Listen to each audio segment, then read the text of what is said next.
정부가 전세형 공공임대주택을 공급하겠다고 발표한 뒤 최근 인천에서 첫 공급이 있었습니다. 경쟁률이 약 6대 1로 나타나 인기를 확인했습니다. 부천시가 올해 부천 영상문화산업단지 개발 시동을 겁니다. 환경, 교통 영향평가와 토지 매매 등 과정을 올해 진행하게 되는데요. 입주 기업 소식도 잇따를 것으로 보입니다. 김포시는 오는 6월 정부의 4차 국가철도망 구축 계획에 GTX-D와 5호선 연장 등 김포 철도망이 포함되길 간절히 바라고 있습니다. 민선 7기 철도 공약의 성패가 달렸습니다. 인천시가 25일부터 2,300억 원 규모의 무이자 경영 안정자금을 지원합니다. 신용등급과 사업 규모에 관계없이 지역의 소상공인들에게 최대 2천만 원을 지원합니다.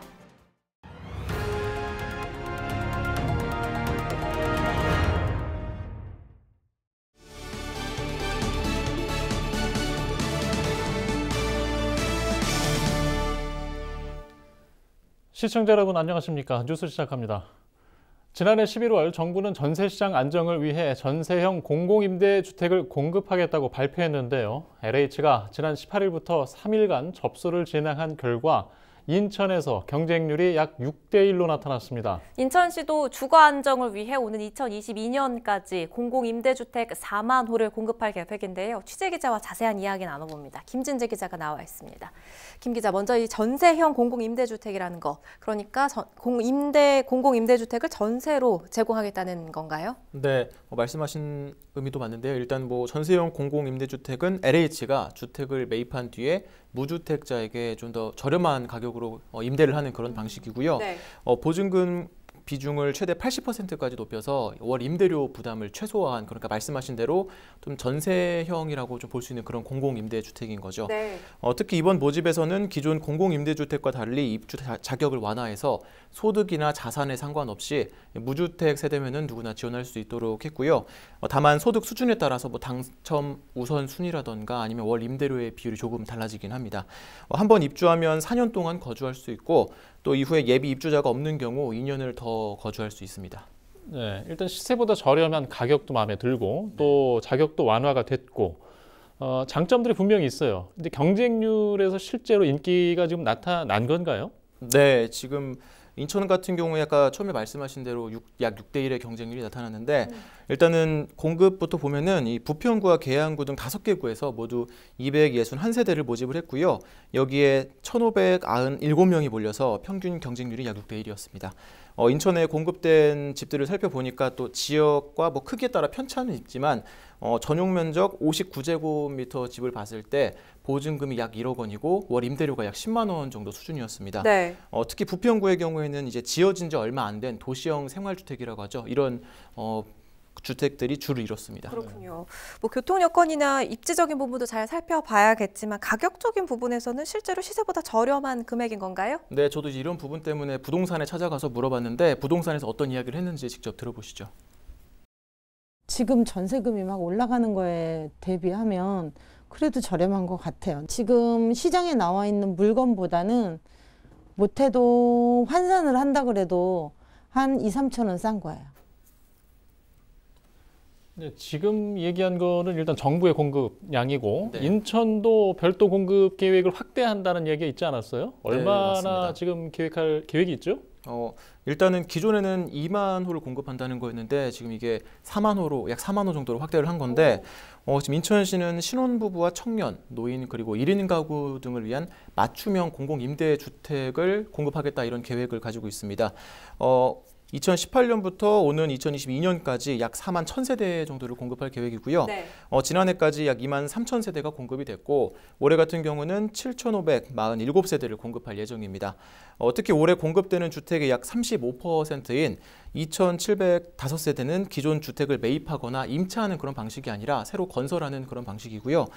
그런데 지난해 인천도시공사가 이 부평구에 민간 임대 방식으로 공급한 아파트가 있었거든요. 그런데 이 아파트 같은 경우에는 보증금이나 임대료가 비싸다 보니까 모집에서 좀 미달이 나는 그런 상황이 있었습니다. 이런 부분에 대해 인천시는 이번에는 최대한 합리적인 수준으로 공급할 수 있도록 노력을 하겠다고 했는데 담당 팀장 이야기 들어보시죠. 2만 호에서 4만 호로 확대 공급 계획을 수립하고 차질 없이 추진하고 있습니다. 임대료 같은 거에 대해서 시민회에서 적정하게 공급할 최선으로 하겠습니다. 네, 임대료에 대해서 좀 어떻게 할 것인지 더 구체적인 게 듣고 싶은데 아직 더 시간이 좀 필요한 것 같습니다. 네. 서민들의 주거 안정에 대해서 더 좋은 소식 기대해 보겠습니다. 수고하셨습니다. 부천은 기존 만화와 영상 등 자원에 더해 앞으로 국내 콘텐츠 산업의 거점이 되겠다는 목표를 갖고 있습니다. 부천 영상문화산단 개발에 대한 이야기인데요. 올해는 부천의 문화산업 구조 고도화를 위한 첫발을 딛는 중요한 시기가 될 것으로 보입니다. 이정하 기자가 장덕천 시장을 만나봤습니다. 지난해 시의회 문턱을 어렵게 넘은 부천 영상문화산업단지 공유재산관리계획안. 앞으로 본격적으로 사업의 속도를 올릴 예정인 가운데 장덕천 부천시장의 개발을 위한 첫 절차를 물었습니다. 토지 전략 환경영향평가나 교통영향평가들 거쳐서 또 뭐 필요한 것들은 용도 변경도 해서 연말쯤 매매 계약이 좀 체결될 걸로 지금 예상을 하고 있고요.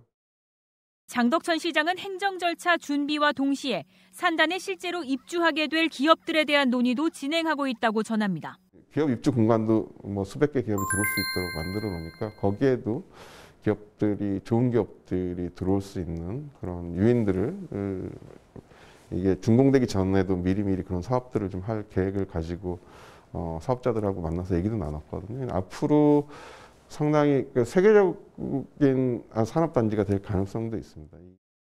또 산단에는 VR과 AR 등 첨단 영상 콘텐츠를 연구하는 800여 개 중소 IT 기업이 대거 들어올 예정.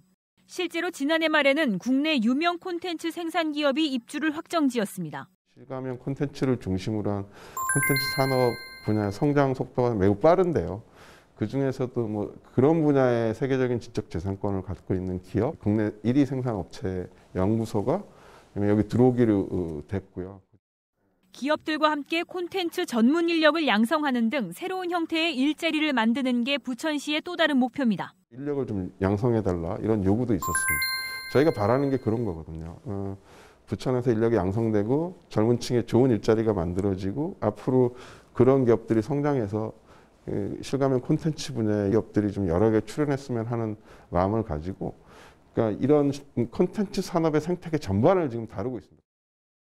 부천시는 산단이 완공되면 매년 최대 320만 명이 지역을 찾게 될 것으로 추산하고 있습니다. 장 시장은 부천 영상문화산단 조성이 지역을 넘어 국내 콘텐츠 산업 활성화에 기여할 것이라 판단한다며 기대감을 나타냈습니다.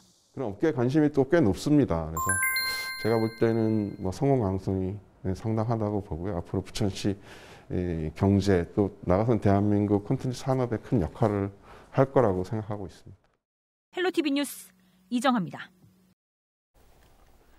대도시 진입을 꿈꾸는 김포시의 철도 유치는 빼놓을 수 없는 핵심 현안입니다. 민선 7기 3년차를 지나는 지금 김포시 철도 정책은 어디쯤 와 있을까요? 2021년 김포시정을 들여다보는 연속 보도, 김포시 철도 정책 살펴봅니다. 이세진 기자입니다.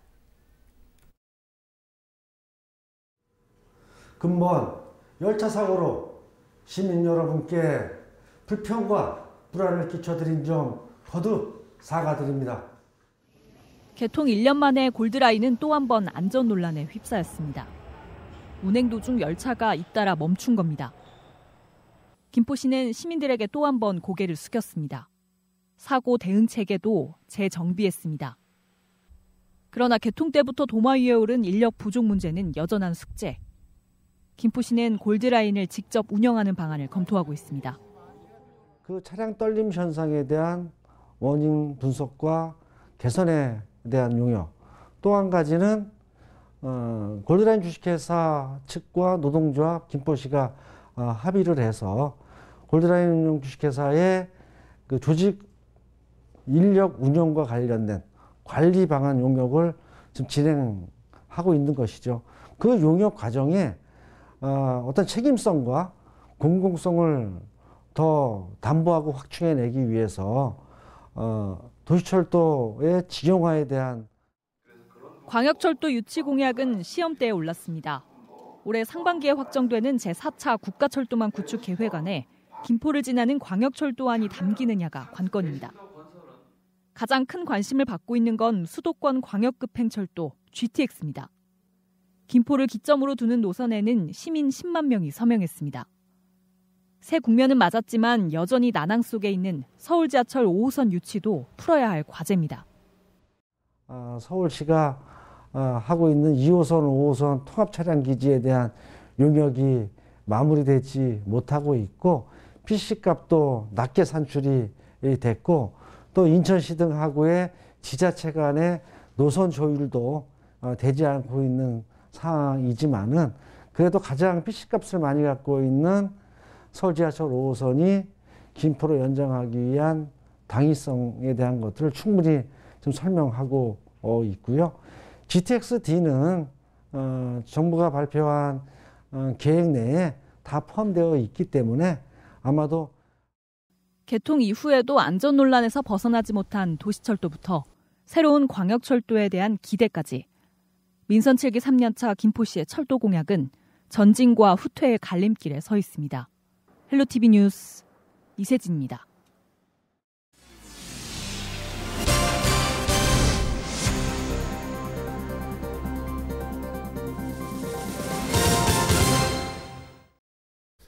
코로나19로 인한 경제 위기를 극복하기 위해 경기도가 지난해에 이어 2차 재난기본소득을 지급하겠다고 밝혔습니다. 도민이라면 누구나 10만 원씩 받을 수 있는데요. 이번에는 외국인과 외국 국적의 동포까지 포함됐습니다. 최창순 기자가 보도합니다.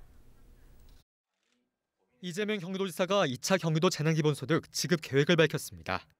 코로나 종식을 위해 보건 방역과 경제 악화를 막는 경제 방역은 선후 경중의 문제가 아니라 동시에 조화롭게 해결해야 할 중요 과제라고 말했습니다.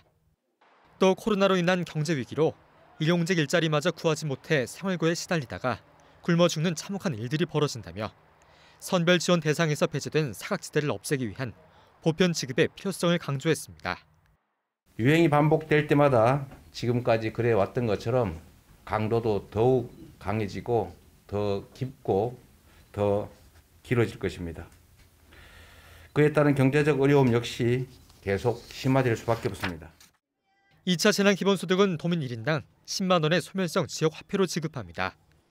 지급 대상은 등록 외국인과 거소 신고자 58만 명을 더한 1,399만 명입니다. 1조 4천여 원의 재원은 지방채 발행 없이 경기도 기금으로 조달할 계획입니다. 신청은 1차 재난기본소득처럼 온라인과 현장 신청을 병행해 진행합니다. 신청 기한과 사용 기한도 원칙적으로 1차 때와 같습니다. 구체적인 신청 방법이나 지급 시기는 정하지 않았습니다. 절박한 상황에 처하신 분들이 많으신 만큼 방역에 지장을 초래하지 않는 범위 내에서 최대한 빠른 시일 안에 결정하도록 하겠습니다.